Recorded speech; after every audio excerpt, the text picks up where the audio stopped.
முதல் விஷயம் மக்களே, ஏன் பெரிய போர்ல ஜனநாயகம் இருக்கு அப்படிங்கிற ஒரு விஷயத்தை நான் சொல்றேன்னா, சென்சார் போர்டு இவ்வளவு தூரம் போயிட்டாங்க. இதுக்கடுத்து நான் சொல்ற விஷயங்களுக்கு போவாங்களா மாட்டாங்களாங்கிறது உங்க யூகத்துக்கே விட்டுறேன். நம்ம சென்சார் போர்டில் ப்ராப்பரா அப்ளை பண்ணி, அதுவும் தக்கல்ல அப்ளை பண்ணி இந்த படத்தோட சென்சார் கேட்டோம்.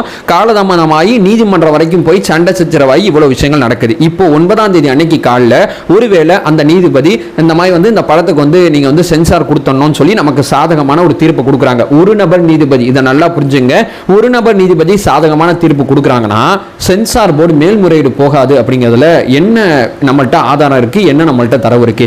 ஏன் இது நடக்காது அப்படிங்கிற ஒரு முடிவுக்கு நம்ம வர முடியும்? இவங்க ஒரு நபர் நீதிபதி விசாரிச்சதை இரு நபர் நீதிபதி அமர்வுக்கு உயர்நீதிமன்றத்தில் மாத்துங்கிற ஒரு மனு தாக்கல் செய்வாங்களா மாட்டாங்களா அப்படிங்கிற ஆங்கிள்லாம் இங்க யோசிக்க வேண்டியது இருக்கு அப்படிங்கிறத நான் இங்க பதிவு செய்றேன். ஏன்னா இவ்வளவு தூரம் காமலதாமதம் பண்ணவங்களுக்கு இதை செய்யறதுக்கு எவ்வளவு நேரம் ஆகும் அப்படிங்கிறத நான் யோசிக்கிறேன்.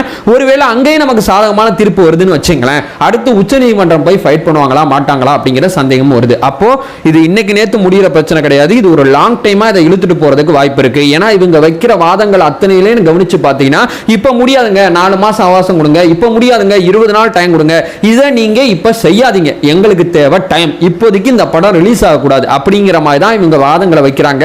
அது அடிப்படையில் பார்க்கும்போது நீதிமன்றம் போயிட்டு அப்ப நீதிமன்றத்தில் போய் காலதாமதம் செய்யறோம் அப்படிங்கிற ஒரு ஆங்கிளுக்கு அவங்க போறதுக்கு நிறைய வாய்ப்பு இருக்கு. அதை நோக்கி இவங்க பயணிக்க வாய்ப்பு இருக்கு. அதனால தான் சொல்றேன் ஜனநாயகன் பெரிய போர்ல இருக்கு. சரிப்பா, அடுத்தடுத்து அப்பெல்லாம் போயிட்டு என்ன ஒரு மாசத்துல வந்துராதா அப்படின்னு சொல்லி கேட்டீங்கன்னா, இந்தியாவில் 130 கோடி மேற்பட்ட மக்கள் இருக்காங்க. நீதித்துறையை பயன்படுத்துறது 10% மக்கள் மட்டும்தான் நீதித்துறையை பயன்படுத்துறாங்க.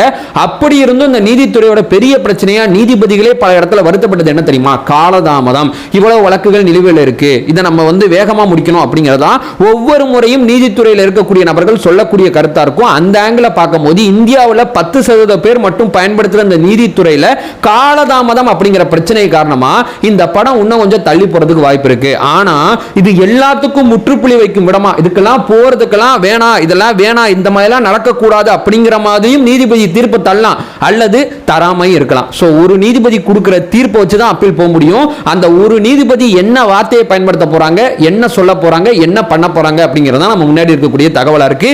அந்த நீதிபதி எதிரான முடிவெடுத்தாங்க, இந்த படம் வெளியிடக்கூடாதுன்னு சொன்னாங்கன்னா, இப்ப நான் சொல்ல போற விஷயங்கள் அத்தனைக்குமே சென்சார் போர்டு போக மாட்டாங்க, நம்ம அலைவோம். அது வரைக்கும் படம் ரிலீஸ் ஆகாது.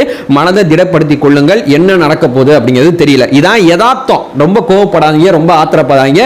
தளபதி ஃபேனா அதெல்லாம் பார்க்கும்போது கஷ்டமா இருக்கும். ஒரு தாவேக்கா தொண்டனா இந்த அரசியலை புரிந்து கொள்ளுங்கள் அப்படிங்கிறதா என்னுடைய முதல் வேண்டுகோளா இருக்கு.